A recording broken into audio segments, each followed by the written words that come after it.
Self-Discovery. Heaven Letter number 5092. November 3, 2014. Now you have a clue as to who you are and what your life is for. It used to be that you didn't have a clue, and now you have a clue. You are still suspicious, yet you have a glimpse. This glimpse makes all the difference in the world. If I were telling a tale, I would say that you are Columbus discovering a new world. Columbus discovered what he dreamed of. He was a discoverer, and so are you. Ultimately, Columbus discovered himself in a new world.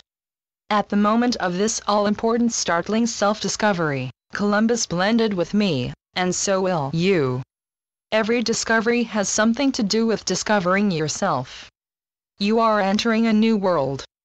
The path that Columbus had was very clear. It wasn't an easy path, yet it was easy in that it became clear to him. At some point, Columbus had no doubt what his path was. He may not have thought of it as a path, yet he knew where he wanted to go. He got there. It didn't matter that where he landed bore a different name from what he had thought. There was no mistake even as he had been mistaken. You are on the course of your life, and you are getting here. Yet the direction you are going in is not so clearly defined. It is hazy.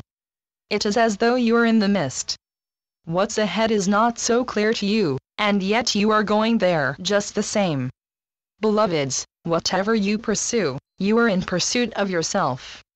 When you reach the heights of discovery, then you are clearly able to let go of your individuality, and your life becomes mine with alacrity. You are happy to turn in your individual life for mine. You have always known there was something great in the offing, and now you discover your very greatness. You give yourself over to it. Without the will of ego, you recognize that your will and mine are one and the same. This is your self-discovery. This is what you are on earth for. This is a full-hearted discovery. This is what you have wanted all along, only what you really wanted wasn't clear to you. Suddenly, it is clear, and what you want, now you have it. Ego dropped out of the race and left you in your true glory. What a great place to be! You are, indeed, the shining light of the world. It is not that I move over. It is that you move up, and your light encompasses all that is. You are no longer on the outskirts. You are no longer on a point of departure. You are arrived. You take off your disguises with sweeping gestures, and you are no longer surprised. You have caught up to yourself. Welcome, I say. Welcome to my heart of joy. You give up nothing.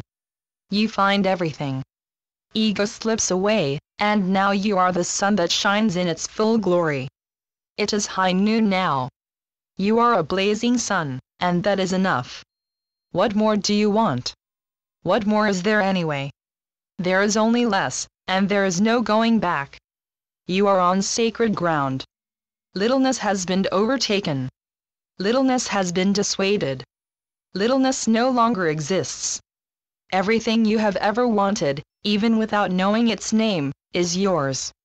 You may have tiptoed here, yet you are here. You may have opened an unmarked door. It closed after you, and there is no going back. There is no wanting to go back. You have found the new land. You have arrived. Barriers no longer exist. Your feet are on earth, and your heart is in heaven. We are enjoined in love. This is oneness. Welcome home, myself. Channeled by Gloria Wendroff. heavenletters.org